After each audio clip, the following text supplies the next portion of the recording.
હશે કે કમોસમી વરસાદના કારણે ખેડૂતોને ઘણો બધો પાક નુકસાન થયો હતો અને રાજ્ય સરકારે ખૂબ જ પોઝિટિવ વલણ રાખીને એક ખૂબ વિશાળ કૃષિ રાહત પેકેજ જાહેર કર્યો હતો. અને આ કૃષિ રાહત પેકેજમાં રાજકોટ જિલ્લામાં કુલ 2,41,466 અરજીઓ મળી હતી. આ પૈકી 2,26,510 અરજીઓ જે છે અપ્રૂવ કરવામાં આવી છે. અને અત્યાર સુધીમાં આજે હું જેમ આપને બ્રીફ કરું છું ત્યારે ત્યાર સુધી 1,38,493 ફાર્મર્સને 400 કરોડ રૂપિયાની સહાય જે છે આપણા જિલ્લામાં આપવામાં આવી છે. સાથે સાથે આપણા જિલ્લામાં સોયાબીનની ખરીદી પણ ચાલુ છે ટેકાના ભાવે, અને એમએસપી ઉપર સોયાબીનની ખરીદીમાં પણ 15,274 ખેડૂતોએ રજીસ્ટ્રેશન કરાવ્યું છે. આ પૈકી 6,958 ખેડૂતોનો જે છે આ માલ ખરીદી થઈ ગઈ છે. લગભગ 1 લાખ ક્વિન્ટલની ખરીદી જે છે આ કરવામાં આવી છે. આની વેલ્યુ જે છે 54 કરોડ રૂપિયા થાય છે, અને અત્યાર સુધીના ખેડૂતોને 16 કરોડ રૂપિયાના પેમેન્ટ જે છે આ ખેડૂતોને કરી દેવામાં આવ્યું છે.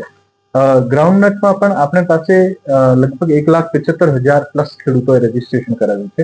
આ પૈકી 82,353 ખેડૂતોની મગફળી અત્યાર સુધીમાં પ્રોક્યોરમેન્ટ થઈ ગયું છે. ટોટલ ક્વોન્ટિટી જે પ્રોક્યોરમેન્ટ થયું છે આ છે 19,20,000 ક્વિન્ટલ, જેની અમાઉન્ટ આવે છે 1,394 કરોડ, અને અત્યાર સુધીમાં 727 કરોડ પેમેન્ટ જે છે આ ખેડૂતોને આપી દેવામાં આવ્યું છે. આમ હું વાત કરું કે છેલ્લા દિવસોમાં રાજ્ય સરકાર દ્વારા રાજકોટમાં 727 કરોડના ગ્રાઉન્ડનટનો પ્રોક્યોરમેન્ટ જે ખેડૂતોના અકાઉન્ટમાં આવી ગયો છે. 400 કરોડનો કૃષિ રાહત પેકેજ આજે પણ ખેડૂતોના અકાઉન્ટમાં આવી ગયો છે, અને 16 કરોડનું સોયાબીનનો એમએસપી ખરીદી. આમ કુલ મળીને 1143 કરોડ રૂપિયા જે છે આ રાજકોટના ખેડૂતોના અકાઉન્ટમાં રાજ્ય સરકારના એફર્ટથી આવી ગયા છે. આપણો જિલ્લો કેટલાનો છે?